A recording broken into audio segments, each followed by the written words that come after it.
بسم اللہ الرحمن الرحیم۔ دین و اسلام چینل کے ناظرین، السلام علیکم ورحمۃ اللہ وبرکاتہ۔ صحیح بخاری کی حدیث نمبر 87 ہے، میں ابن عباس رضی اللہ تعالیٰ عنہ اور لوگوں کے درمیان ترجمانی کے فرائض انجام دیتا تھا۔ ایک مرتبہ ابن عباس رضی اللہ تعالیٰ عنہ نے کہا کہ قبیلہ عبد القیس کے وفد رسول اللہ صلی اللہ علیہ وسلم کی خدمت میں آیا۔ آپ صلی اللہ علیہ وسلم نے دریافت فرمایا کہ کون سا وفد ہے یا یہ کون لوگ ہیں؟ انہوں نے کہا کہ ربی خاندان کے لوگ ہیں۔ آپ صلی اللہ علیہ وسلم نے فرمایا کہ مبارک ہو قوم کو آنا، یا مبارک ہو اس وفد کو جو کبھی نہ رسوا ہو اور نہ شرمندہ ہوگی۔ اس کے بعد انہوں نے عرض کیا کہ ہم ایک دور دراز کونے سے آپ صلی اللہ علیہ وسلم کے پاس آئے ہیں، اور ہمارے اور آپ کے درمیان کفار مضر کا یہ قبیلہ پڑتا ہے۔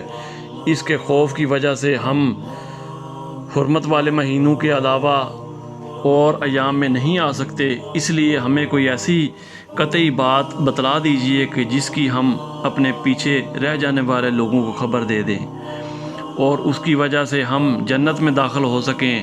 تو آپ صلی اللہ علیہ وسلم نے انہیں 4 باتوں کا حکم دیا اور 4 سے روک دیا۔ اول انہیں حکم دیا کہ ایک اللہ پر ایمان لائیں۔ پھر فرمایا کہ کیا تم جانتے ہو کہ ایک اللہ پر ایمان لانے کا کیا مطلب ہے؟ انہوں نے عرض کیا اللہ اور اس کا رسول زیادہ جانتے ہیں۔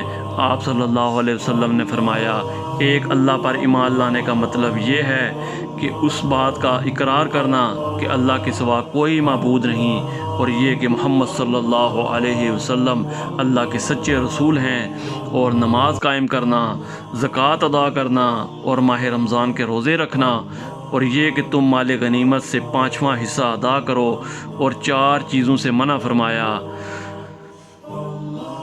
خنتم اور مصفت کے استعمال سے، اور چوتھی چیز کے بارے میں شعبہ کہتے ہیں کہ ابو جمرہ اوقات نقیر کہتے ہیں، اور بسا اوقات مقیر۔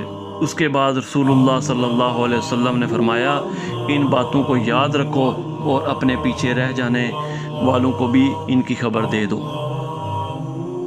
قرآن و حدیث کی تعلیمات کے لیے دین و اسلام چینل کو سبسکرائب کریں۔